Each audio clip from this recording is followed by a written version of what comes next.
Billy, darling. Why do you always take the easiest way? That passage should be executed with brilliance.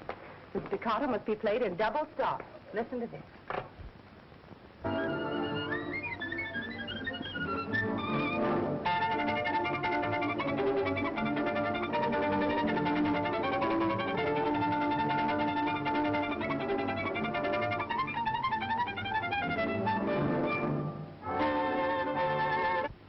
That's the way Antoine Pirelli plays it. Do you see the difference? Yeah, I get it, Mom. All right. Go.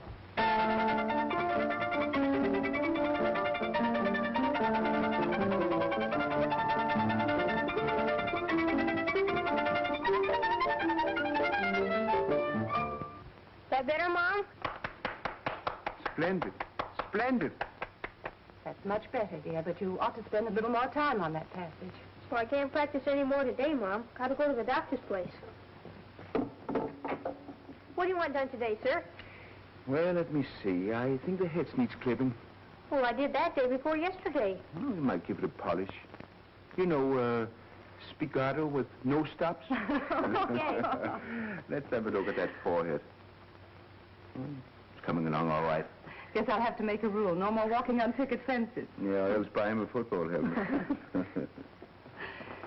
You certainly work hard thinking up things for him to do. Happy birthday, Mary. Thank you. Oh, you angel. More Pirelli records. Oh. Well, he seems to be your pet conductor. He's the best in the world, I think. Let's play them, shall we? Sure.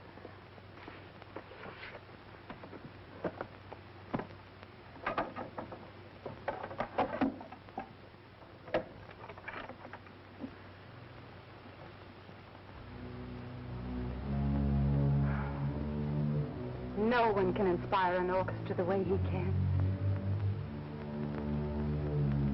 Sweet of you. But you shouldn't spend money on me like this. Oh, don't be silly. There ought to be a half a dozen men spending money on you. I wish you'd throw this thing away and give some other man a chance.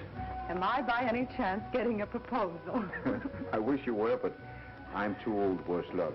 Oh, but seriously, Mary, you ought to have a man to look after you. Perhaps I will someday if I ever find a man as fascinating as John. Handsome fellow in those days, wasn't he? That was taken in Paris a week after we met. And signed with all my love. A fast worker, wasn't he? Mm-hmm. Whirlwind courtship, whirlwind marriage, and 12 years of repentance. But you never stopped loving him. No. I don't know why it is that women always seem to cherish the men who've been unfaithful to them. I'm not sure now that he was. It was such a shock to me at the time. I was very young and idealistic. And impulsive. Oh, dreadfully. And before I had time to think, I'd run away to America, divorced him, hidden away here. And then discovered I was going to have Billy. Well, if a woman is going to walk out on a man like that, at least she ought to forget him. A woman doesn't forget a man like John Pierce. And if you ask me, a man doesn't forget a woman like Mary Stanley. I hope for his sake that's not true.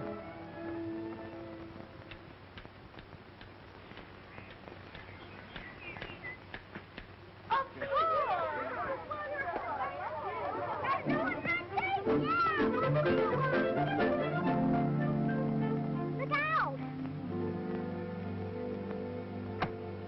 You're flooding it. All right, you know so much, you started. Not me. He's afraid he'll get his hands dirty. I am not. Oh, yeah? I'll tell my mother on you. Clarence is a snitcher. Clarence is a snitcher. Hi, Billy. Hello. My plane won't go. Come on and fix it. Can't. Gotta work. All right. Then I'll let Red fix it. Go ahead. See if I care. It's not getting a gas. Sounds like the condenser to me. It's hard to spark. That's just a point. Maybe I got a loose ground connection. Look at the ground. around. I guess Billy knows. Sure, Billy knows everything.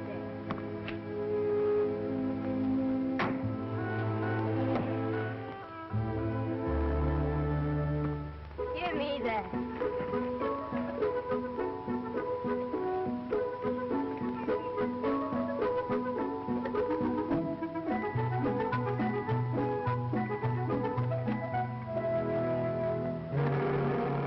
I told you it was a ground connection.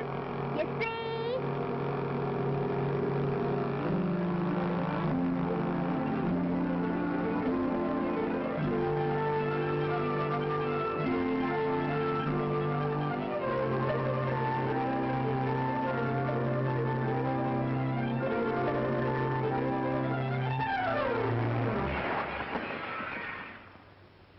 Gee, I gotta take my music lesson.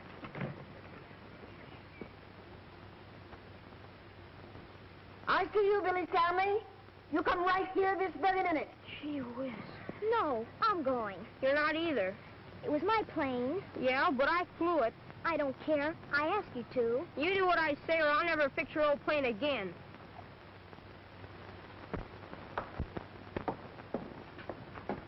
Now, see here, young man. I've had enough of this. Yes, sir. That's the fourth window that's been broken this summer, and it's got to stop. Do you understand? Yes, sir. Well, what's all the shooting for this time? I just broke a window with this. Yes, and this time he's got to pay for it. I thought you were clipping the hedge. Well, I was, but I stopped for just a minute. I just wonder if you weren't taking in a little too much territory. Huh? Now, if you put the rudder a little more to the left, wouldn't it fly in a tighter circle and land right back on the field? Gee, that's right. I don't like to interrupt your scientific observations, Doctor, but who's going to pay for the window? Oh, yes, yes. That's right. Let me see, one pane of glass. That's about 5 cents, isn't it? 20 cents? As much as that? Well, of course, we'll have to take it out of Billy's wages at the rate of about 5 cents a week. Oh, by the way, it's payday, isn't it? Yes, sir. Well, I've only got a quarter. Afraid I can't make change. We'll start the deductions next week. I can make the change, Doctor. Here's a couple of dimes. You'd only get a nickel if I had my way. Well, I guess you'll remember by that left rudder the next time. I sure will.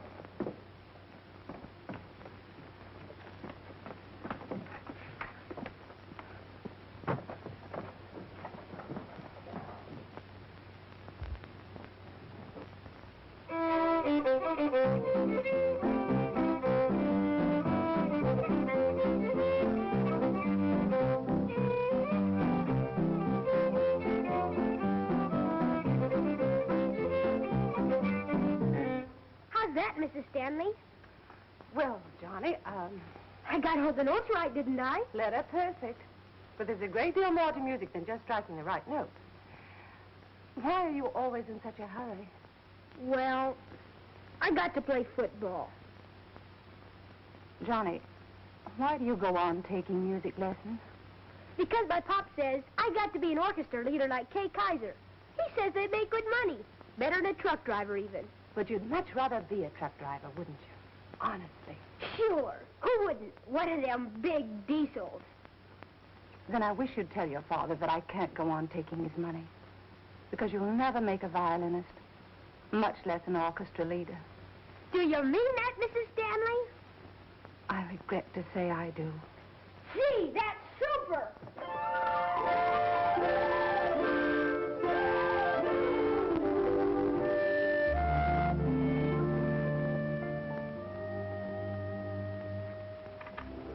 Sorry, Mom. 5-cent shy today. Meaning one soda.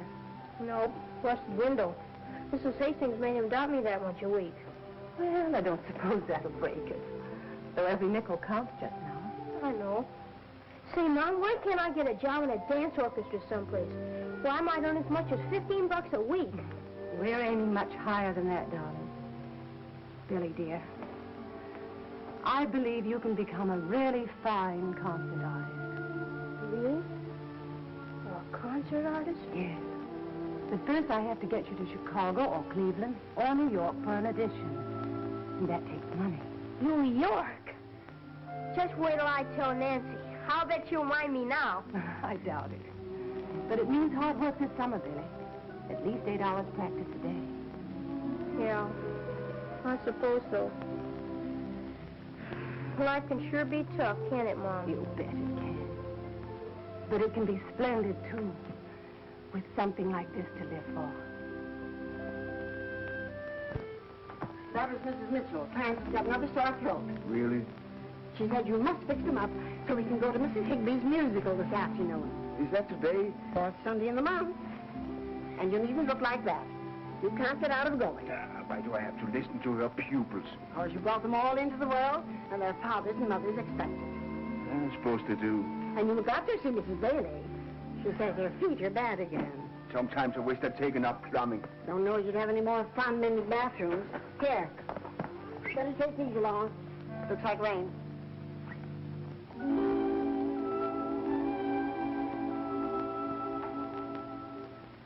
I didn't know what to do, Doctor, so I rubbed his throat with goose grease and bound it up with flannel. That's a good old-fashioned remedy. Oh. Good morning, Clarence. Good morning, Doctor. Oh, Mother, I'm not that sick. Mother's worried about her darling boy. He's been having these attacks regularly, Doctor. About once a week. Oh, he has?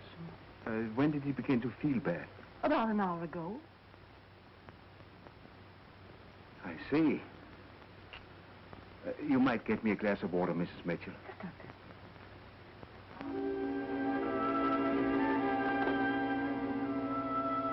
Open your mouth. Say ah. Mm-hmm.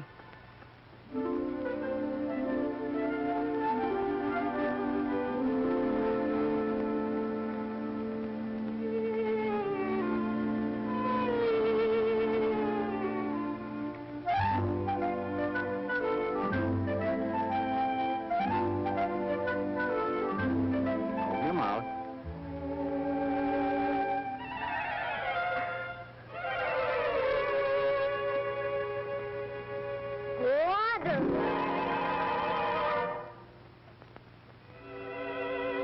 Now, Clarence, which do you think is worse?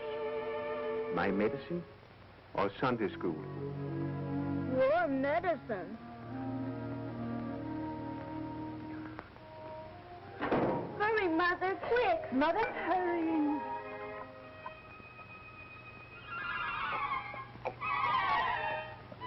I do hope you'll be all right for the music hour this afternoon. Wouldn't surprise me if he felt fine by that time. Goodbye, Clarence. Clarence seems awfully delicate. Well, maybe he's too clean. Too clean. For a boy his age. Doctor, you're not serious. There's nothing wrong with Clarence that a little dirt wouldn't cure. Buy him a pair of overalls tomorrow and send him out with the rest of the kids to play in the mud. Oh, Sure. If he comes home too clean, put him to bed without any supper. And if that doesn't work, I'll send you all a great big bottle of that medicine.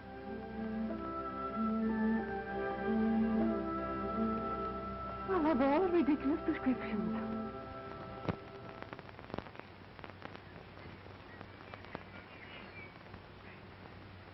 We'll have a bed just like that. Just like Marie Antoinette. No, that's too fancy. It is not. I wouldn't have a thing like that in my room. Look here, Billy Stanley. You've got to let the woman furnish the house or our engagement is off. Well, I guess if the man earns the money, he ought to have some say. He ought not. Well, I heard Dr. Christian say the man ought to wear the pants in the family. Yeah? Well, Dr. Christian is old-fashioned. We've got equal rights for women. Haven't you ever heard of the 19th Amendment? Oh, give me the funnies. I want to see how Dick Tracy gets out of that concrete mixer. Nancy, darling. Yes, Mother. Oh, hello, Billy. Oh, Nancy, darling, Mother wants you to get the music out of the secretary and be sure to keep it in the right order. Say, Mom, why don't you ever let Billy play any of these Sunday things of yours? Well, it isn't that, well, it's just that you're such a very little girl, you wouldn't understand.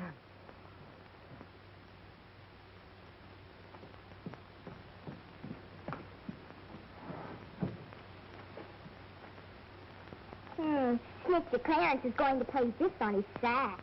I bet that'll be good. Well, they even got Clarence in the funny papers. Give me that.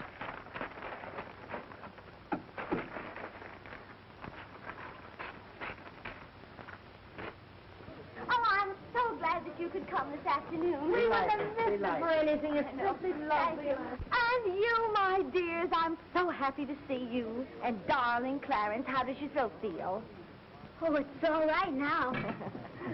My dear Mrs. Higbee, what do you think Dr. Christian prescribed for Clarence's sore throat? Dirt.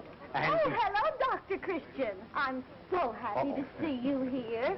And my dear Mr. Stanley, I'm afraid you may not consider my little concert up to your critical standards. But in the matter of music, we hope that quantity will make up for quality. I'm sure it will.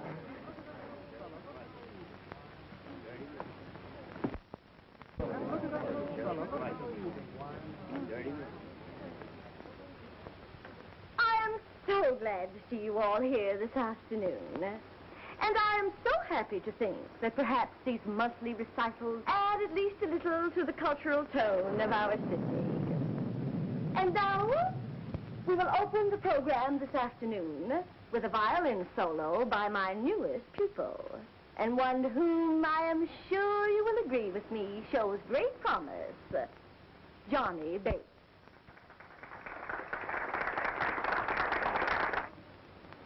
I thought Johnny was one of your pupils. He was. Why did he leave you? I advised him to give up music.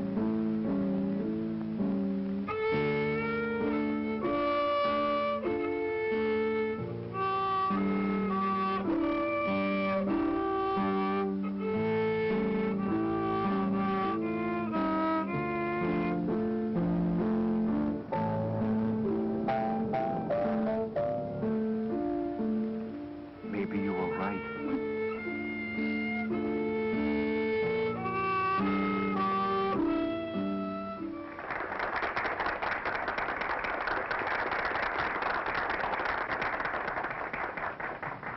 And friends, if you will pardon me for saying so, we now come to the pièce de resistance of our little soirée. A saxophone solo by darling little Clarence Mitchell.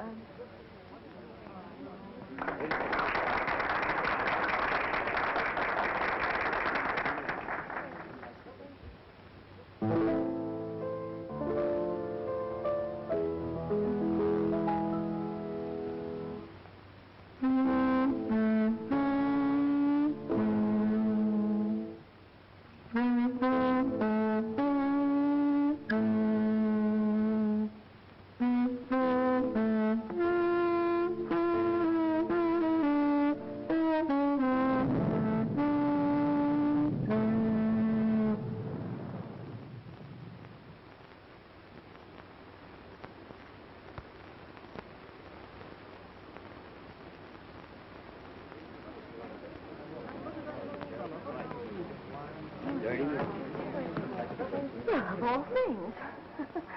A little unfortunate circumstance.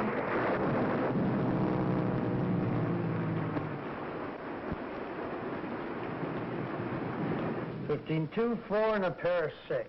My crib.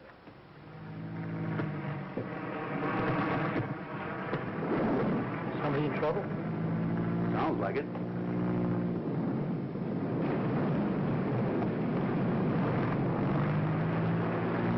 You'll need more field than that.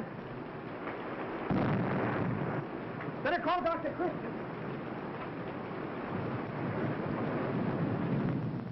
Where? The landing field. All right, I'll call him right away. Landing field? I'll go right out.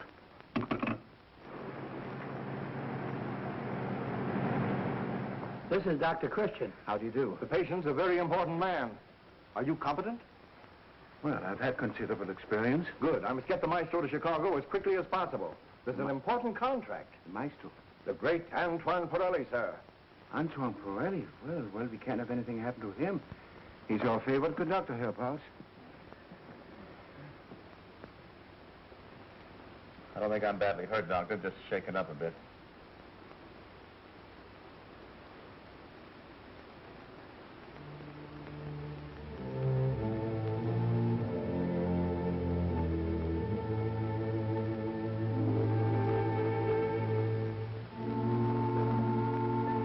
Can you sit up a minute? Oh, sure. Oh, I can't. Thank you. What's the answer, Doctor? I'm all right, Mickey. Arranged for accommodations on the next train. I'm afraid you'll have to postpone the trip. What's on your mind, Doctor? Well, I don't think there's anything serious, but I'd like to keep him under observation for a day or so. Possible. We must get on to Chicago. I'm quite well enough to travel. Oh, you better sit down. Hey. But, Maestro, the doctor is right. You are hurt. Quite badly, I think. Think of the headlines I shall get in every paper in the country. Worth thousands to us. Flying Maestro crashes. Is there a decent hotel, Doctor? We think so. Good. We'll take the largest suite. There'll be flowers all over the place and nurses. And the newsreel cameramen will come and find the Maestro with a beautiful bandage on his head. There'll be at least one nurse. River's End 7-9. And, Doctor, about that nurse, please. One who photographs well. No old battle axes. I think you'll find her quite satisfactory. Hello, Mary. Give me a hand, will you? Sure. But, Doctor, isn't Judy available? Well, Judy is still on her vacation, and Stella Carson only leaves in the daytime. Mm-hmm. You'd better come right to the hotel. Goodbye.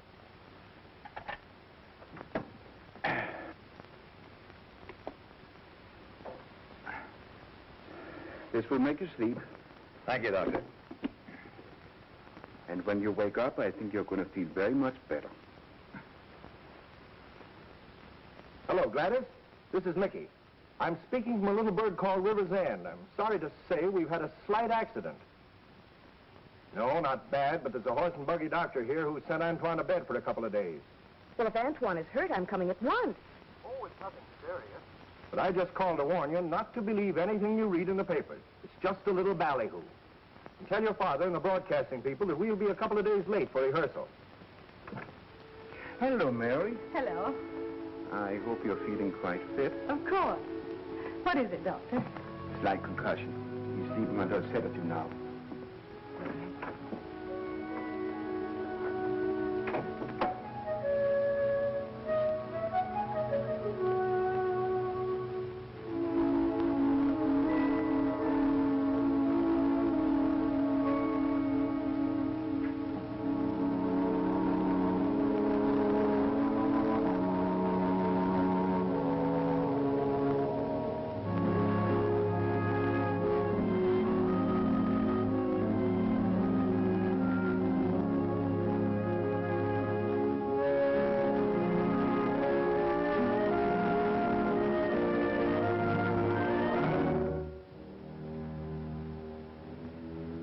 I know you meant it kindly, but I can't take this case, Doctor. Why not? Don't you see it? It's Billy. John must have 1,000 other interests by this time. I don't know how he feels about me now. You can't, Mary, unless you try to find out. But he'd find out about Billy. That's one secret I couldn't keep. And then you could take him away. No court would do that after all these years. I know, but Billy's musical career, John could sponsor it. He's got the power and the money to do it. I couldn't stop him once he'd found out. And then I might lose my son. Listen, Mary. I can't let you throw this chance away. For your sake or for Billy's. You did a foolish thing once in Paris. Perhaps now you could right that wrong. I can't risk it. I can't. Aren't you thinking only of yourself? I'll find some other way to get Billy started. Some way that will let me keep him. Perhaps you can. But a man like Pirelli has a right to know his own son. Think how much it would mean to Pirelli to give the world a son with such talent. And think how much faster and further Billy could go with his father behind him. You can't consider only yourself now. You know you can't. But don't you see? Billy means so much to me. He's all I have. You kept a sacred well about John Pearson, Antoine Pirelli. Even from Billy and from me. You can keep the secret about Billy from his father until you're sure that it's safe for you to tell. And if he still loves you, think what you might be throwing away.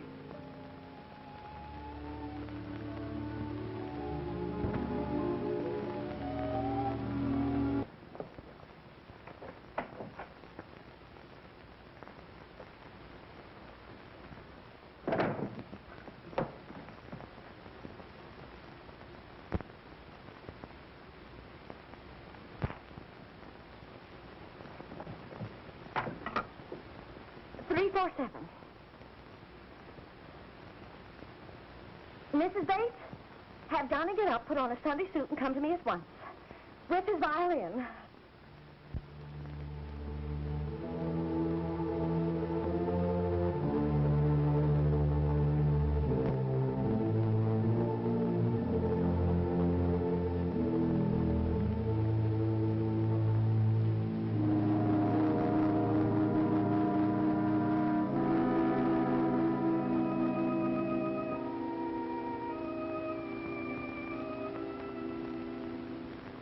Morning, nurse. Pardon me.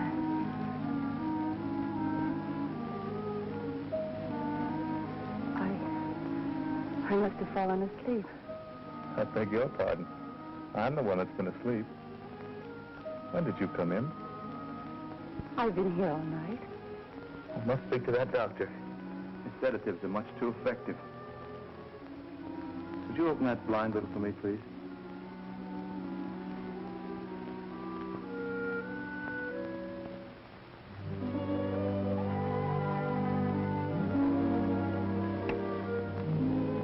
You're just as beautiful as ever. And you haven't changed a bit. Ironical, isn't it? Looking back now. We were so young. I was so... Impulsive.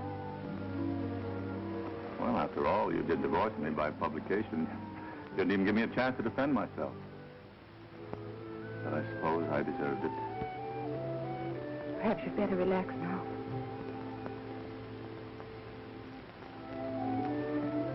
How have you been getting on, Mary? Well, as could be expected, I have my work, and I find a certain amount of happiness in it. Good morning. Good morning, Doctor. I brought Miss Carson to relieve Mary. And by the look of things, it's about time. The patient looks better than the nurse this morning. Then we have the nurse to thank for it. You better go home and get some rest, Mary. Am I well enough to have visitors today? I think so. Might even take that bandage out today. Dr. Christian, I'm not very familiar with the ethics of medicine, but is there anything in the code to prevent a nurse who is off duty from returning to the sick room as a visitor? Well, in certain cases, I prescribe it. You will come back soon? Yes, John.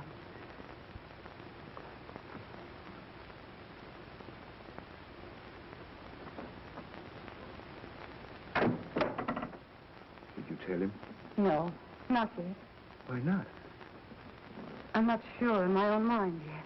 Oh, now listen, Mary, it's about time you told him, don't you think so?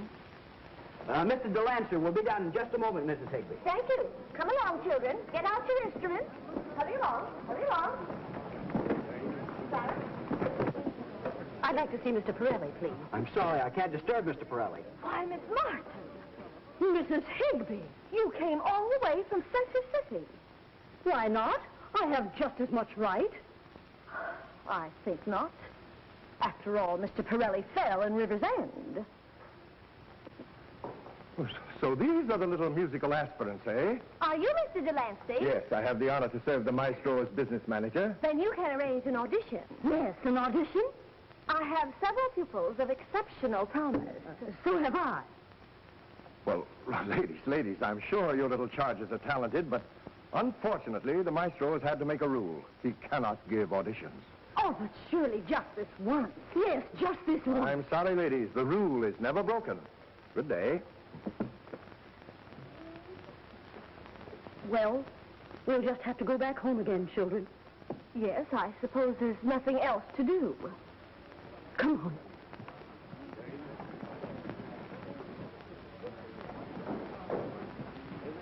No, Johnny. No. But I thought you said we were going home. We are not going home. Follow me, children.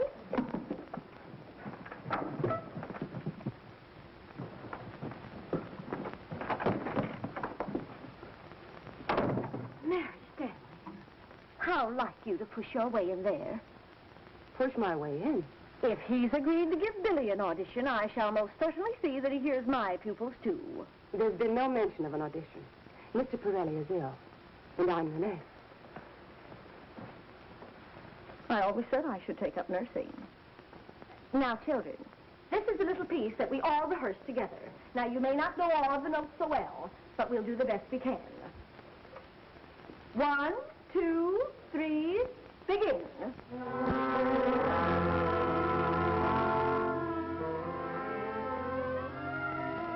For pity's sake, what's that? Sounds to me like Mrs. Higby. Who? Our local musical impresario. I understand, Doctor. That is what the hepcats call a clam bake. I was trying to stop it. No violence, Doctor. Just give him one of your sleeping pills.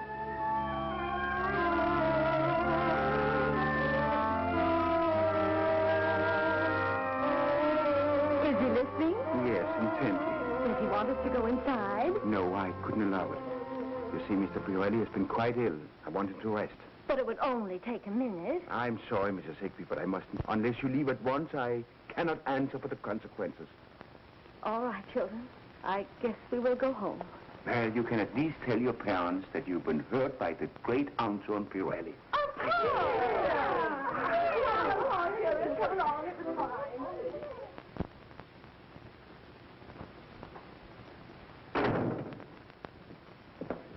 Gee, Mom, what's going on around here this morning? Why, dear? Oh, you look sort of all shined up. This may be a great day for us, Billy, darling. Yeah? How? I'm going to take you to the hotel with me. And maybe, I'm not quite certain, Antoine Pirelli will hear you play. Well, I thought we'd get a trip to Chicago or New York for an audition. But this is Antoine Pirelli. You should be thrilled. Sure. I'm thrilled, all right. I guess you are, too.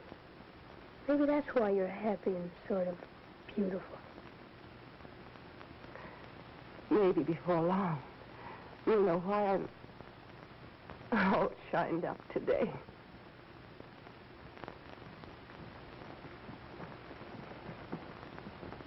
Now, you wait here, Billy, until I call you. Okay, Mom. And wish me luck, darling. So very much depends on these next few minutes. All right. I'll keep my fingers crossed.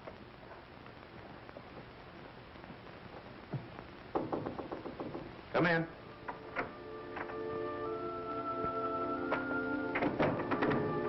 You were a long time. Not long for a woman, John. Oh, Mary, it's good to hear your voice again. Is it? To think after searching all over the world for you.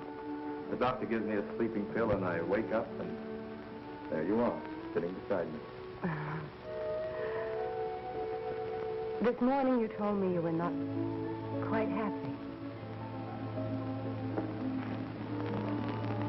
Mary, darling, I haven't known a single happy hour. Not really happy since you left me. I believe you, John. John, I have a favor to ask you. You name it. I have a very talented pupil. Pupil? Yes, with a touch of your genius. I'd like you to hear him play. Oh, of course. Well, let's not talk of pupils and prodigies. We have ourselves to talk about.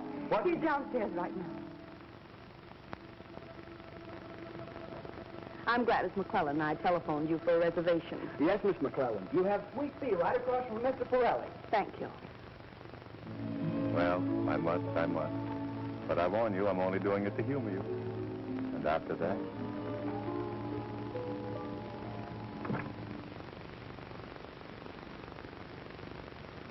Darling, I see you're not too badly hurt. Nothing serious? And at the moment I got your call, and evidently I arrived just in time. Gladys, this is Mary. How do you do, my dear? Antoine is so devastating, isn't he?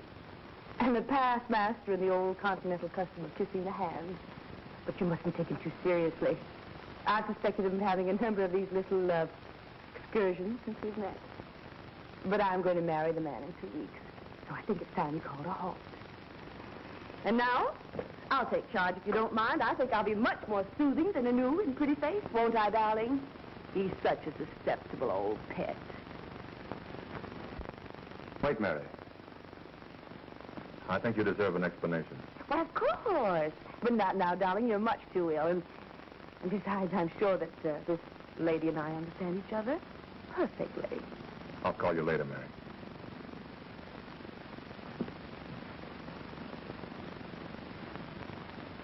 Now, really, Antoine, I've always suspected I couldn't trust you out of my sight. But to flirt like this with a little country girl. That little country girl, as you call her, is the woman I married in Paris 12 years ago.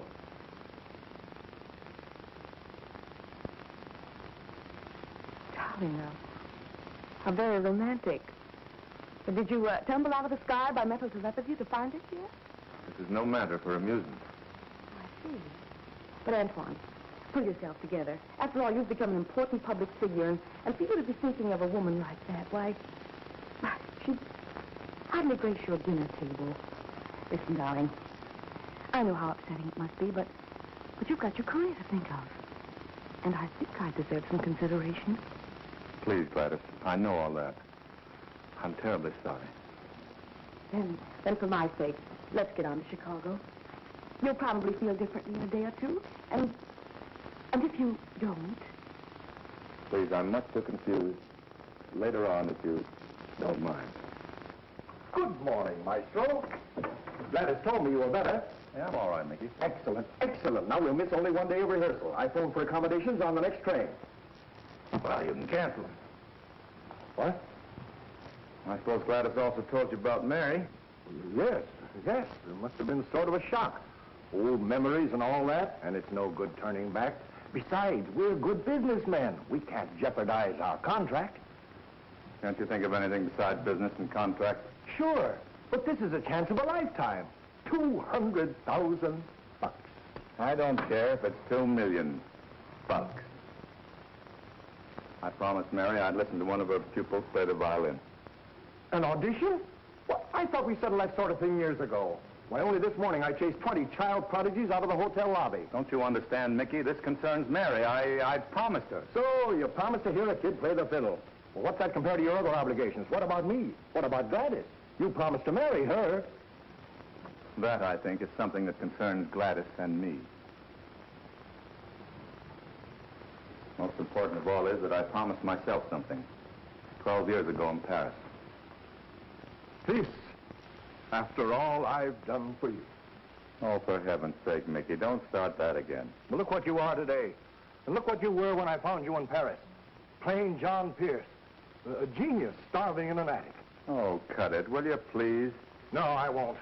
I invented Antoine Pirelli. I put you over on the American public. I made you headline stuff all over the world, and this is the way you repay me. No good, Mickey. If you had anything but a money bag for a heart, you'd understand. Now, if you don't mind, take a little air, will you? That's done it. This is the end. To think of the once great Michael J. Delancey playing second fiddle to a small-town music teacher.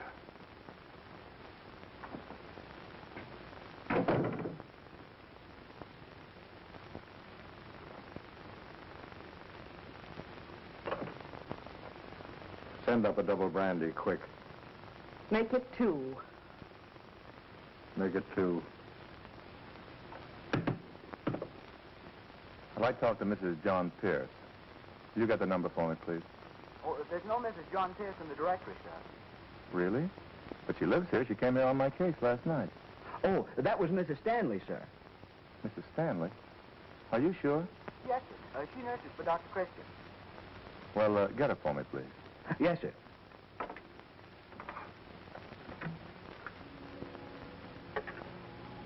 Hello? Hello, is this Mrs. Stanley's residence? Yes, sir, this is Mrs. Stanley's house. May I speak with her, please? Well, I'm sorry, sir, but my mother isn't here just now. Did you say your mother? Yes, sir, Mrs. Stanley is my mother, but she's gone out of town. Oh, I see. Thank you.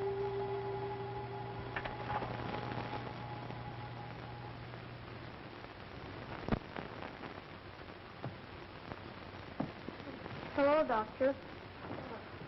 Hello, Bailey. What are you doing around here? Did you forget that this is your day off? No. I just thought... Well, Mother went out of town for a few days. Out of town? Why? I don't know.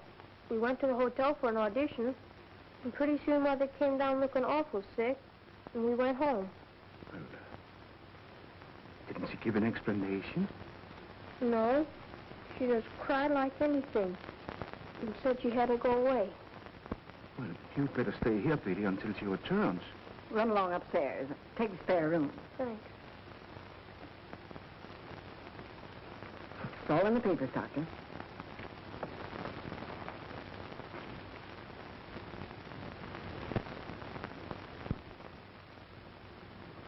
I can't understand it.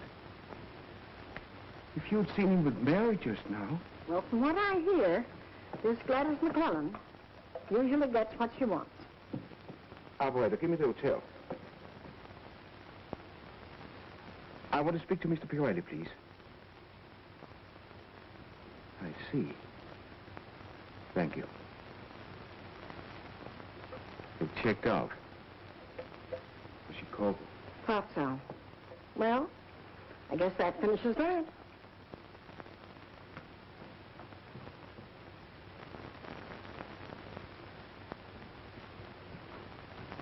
Those are mighty good pancakes, Mrs. Hastings. There you are, Doctor. Another of your medical theories shot full of holes. Who says the human stomach only holds 1 quart? Well, when a fella gets a free meal, he ought to make the most of it. That's right, Billy. Yoo-hoo, Billy! Sounds like Nancy. Yeah. Better hurry. Women hate to be kept waiting. You bet they do. I know. You better prescribe for yourself this morning. You didn't eat a thing. It's no use, Doctor. In spite of all your knowledge and medical research, you'll never know why a woman acts the way she does when she's in love. I don't know what Mary was thinking about. Thinking? Women don't think. They feel. They haven't got any brains. Just a few assorted emotions. And only about 3 of those. The strongest being to protect her young. That's number 1. I suppose she thought it was the decent thing to do, to walk out like that. Decent? When is a woman ever decent when she wants to fight for a man? That's emotion number 2. Not much fighting, Mary. When the other woman showed up in the scene... Other woman? There's always another woman. That's when the fight really gets going. That's number 3. Oh, no, Doctor. A man will never realize what makes the wheels go round in a woman until he's married to one and gets it beaten into his head with a rolling pin. Then he says he's misunderstood.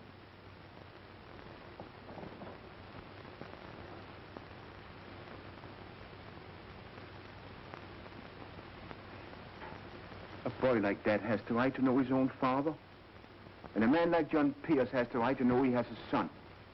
Well, why don't you stop worrying and do something about it? You're Billy's godfather. So I am. How much money have I got in the bank? Oh, about $136. And we need it all for bills. It's not going to be used for bills. Well, what are you going to do? Gamble. For big stakes. Billy. Billy. Go home and put your Sunday suit on. We're going to Chicago. Chicago? Me too? No, dear, not this time. Maybe we'll bring you a present. What would you like? A new slingshot. Run home and pack a bag. Know how? Of course he doesn't. I'll have to do it for him. Come on, you.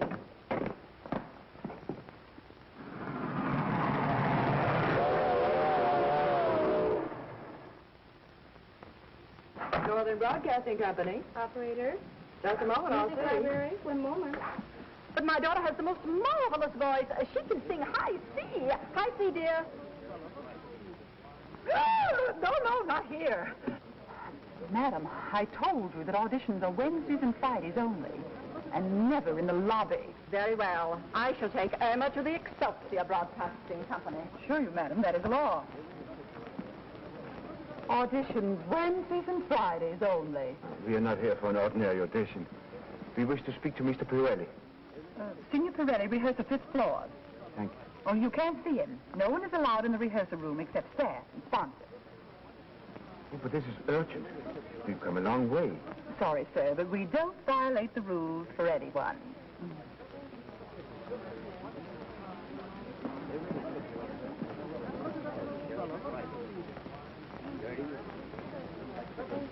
An appearance is required for all elevators, and the stairway doors are locked on all landings. A complete tour of the Northern Broadcasting Company for 40 cents. Get your tickets, folks. See how radio works for only 40 cents. See the world's greatest and newest phenomenon, television. I think you will be pleased with the orchestra, Signor Pirelli. We've spared no expense in assembling the best men. Have you any orders to give before we start the rehearsal? Oh, I beg your pardon. You'll have to speak louder, Mr. Simpson. Antoine is here only in the flesh today. His mind is far, far away. I asked if you had any orders, sir. No, none. This is the Master Control Board. The sounds of any program emanating from this company are mixed in the monitor room of the studio, communicated to this board, and cleared here. The program travels from here by wire to the broadcasting towers, where it is released to the world. And this is the artist corridor with dressing rooms on either side. Here the great ones of radio and screen relax. Oh, if Clark Gable should come out, I'd just faint. Or Carol Lombard. Shirley Temple for my dough. It's a good thing Nancy isn't here. You better. She'd sock me in the eye. This way, please. Do we have to go now? Can't we wait till some of the stars come on? They rarely come out before sundown. May I present Mr. Mortimer Effington, who will give you a practical demonstration of a few sound effects used in radio broadcasting. Ladies and gentlemen, most common among sound effects is the opening and closing of a door. Now, this is one effect that is utterly impossible to fake in any manner, shape, or form. Now, when you hear a door opening and closing on a radio program, you can rest assured it is a door. Door opening, door closing. And now the sound effect of soldiers marching. Now, you see, as the soldiers march, we have a little carousel of so they come in the sound effects to bring all the types of sound. We spade it, has a peak. Formerly, we only had 2 rows of pegs. Then we added 1 more row, you know, since conscription. Now we have the horse's hoofs. This is the calibrated painted. Now watch the capsule. That's the gallop of the horse when they created forces. Now the milkman early in the morning brings in the milk to celebrate. Horse they praise the horse, you hear him, he says, open the window where you are, place the paint. And now the most difficult of all sound effects to achieve, the opening and closing of elevator doors.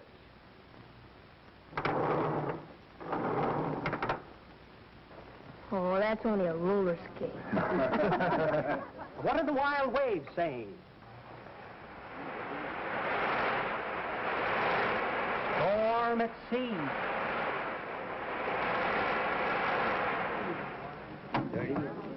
Now that effect is achieved by BB shots and a drum head. That's why we search all little boys and make them check their air rifles at the front door. You understand that all sounds are not created manually. You have to go and see the parts of the phonograph records, and we just calibrate the device. Now the airplane zooming and zooming. Must be something wrong with the category. Now, if you want a battle scene, all you got to do is save the photo and put it right in the case of space. So read the parts on the whole of needles and puts all the sound effects today to me. So far into the night. And this little instrument, the champagne cork popping. Why be a cheapskate? Let's throw a party.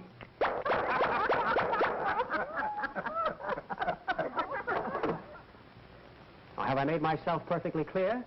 Please, I'd like to know how you simulate the sound. Oh, of course. You see, as we take the little voice to spade and we go through the sound of the microphone, we don't have any little center radius.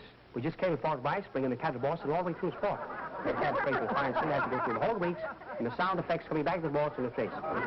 Here, ladies and gentlemen, we have a television broadcasting camera. In that room is the receiving set.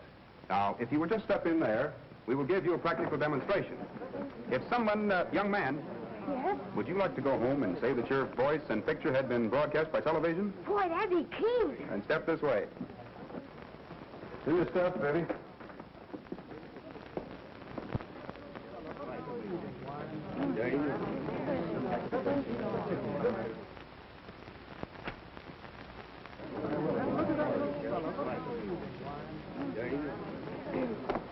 Well, I don't know what to say, but I'm mighty glad to be here. Isn't that wonderful? Yes.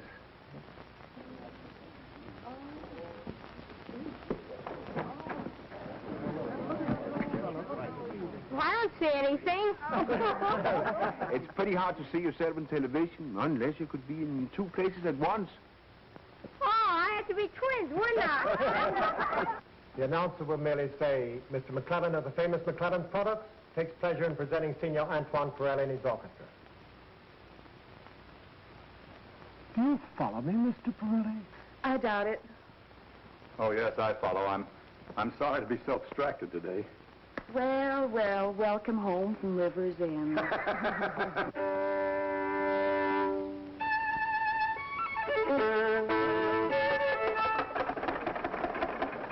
Weingarten, I'm in luck to have you with me. It's a great privilege, senor. Cautious idol, my dear fellow. It's a long time since we played together. Not since our fighting days. That's right. All right, gentlemen. We'll start with the letter B, second movement. On your left, we have Studio I, where rehearsals are now in progress for the McClellan Symphony Hour. Antoine Pirelli conducting. Here is a room for the relaxation of the personnel of the broadcasting company. Down this way, we have the publicity department, where the stories of the stars are sent out to the press. What are we playing, Doctor? Cops and robbers? Listen, Billy. For the next few minutes, you must do exactly as I say. And not ask any questions. Understand? Yes, sir.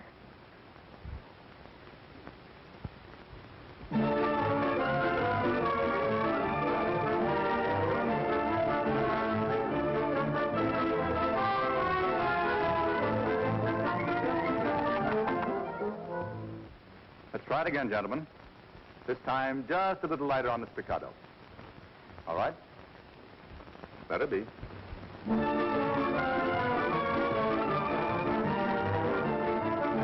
You know that. Sure. Take out your violin.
Where did you learn to play that passage like that, my boy?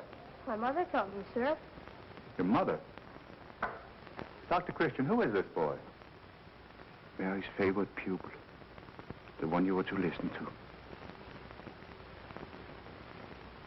What's your name, son? Louis Stanley, sir.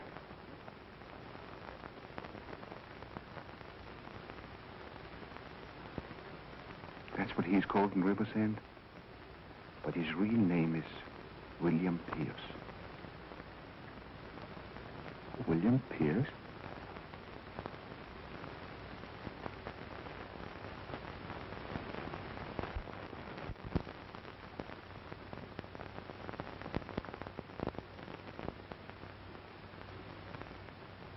You play well, my boy. Memories die hard, don't they, Antoine? What do you want me to do, Gladys? There's only one thing for you to do. I'll do the rest. You know, I might be able and capable of coping with her. But a son, that's too much for me. So I'll bow out. You're being splendid about this. No. No, I'm not really, dear. I couldn't marry you and have those memories coming between us. Every time you took me in your arms, I'd know that you were thinking of her. Gee, Doctor, it's all kind of mixed up. No, it's been a little mixed up for me, too, but it'll all be straightened out now. I don't know. How do you talk to a guy when you've just found out he's your father? What'll I call him? I wouldn't worry about that. I'd just say, well, just whatever you feel. I know. I'll just say, how do you do, Father? No, that's too stiff and formal-like. Hello, Daddy. No, that's sappy. Hiya, Dad. See, that sounds pretty good. Sounds pretty good to me. Hello, son. Hiya, Pop. Dr. Christian, hadn't you better take Billy to my hotel and after lunch tomorrow, take him out to the ballpark to see the White Sox play. Would you like that, son? Boy, that'd be super. And say, maybe you better get a couple of suits of clothes. Dr. Christian will help you pick them out. And a dinner coat. Gee, you mean one of those with a hard-boiled shirt? Sure, if you're going to hang around this Mickey guy, you got to get used to a stuffed shirt. But, Maestro, please, the rehearsal. Now, look, Mickey, I'm tired of being a puppet. You've pulled the strings long enough. From now on, I'm going to stand on my own hind legs and cast a shadow. I've got some unfinished business to attend to, but I'll be back in time for the broadcast, and that's all you need to know. How's that, son? That's telling him, Pop. Oh, Dr. Christian, take good care of my boy. I always have.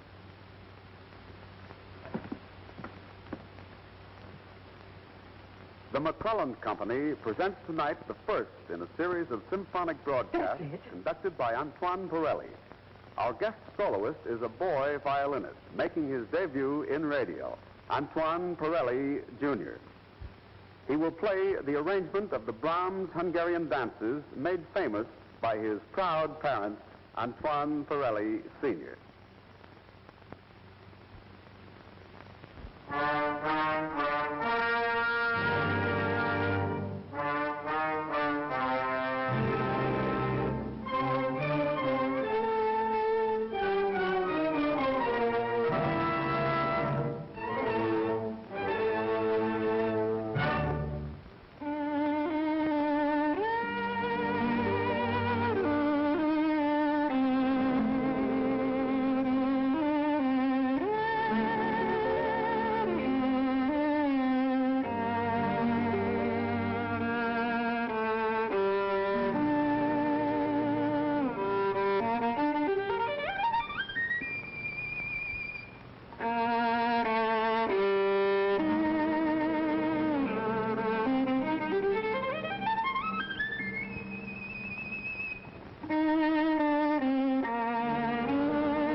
Billy was a genius. And Johnny, tell your father I can make you a genius too. With a few extra lessons.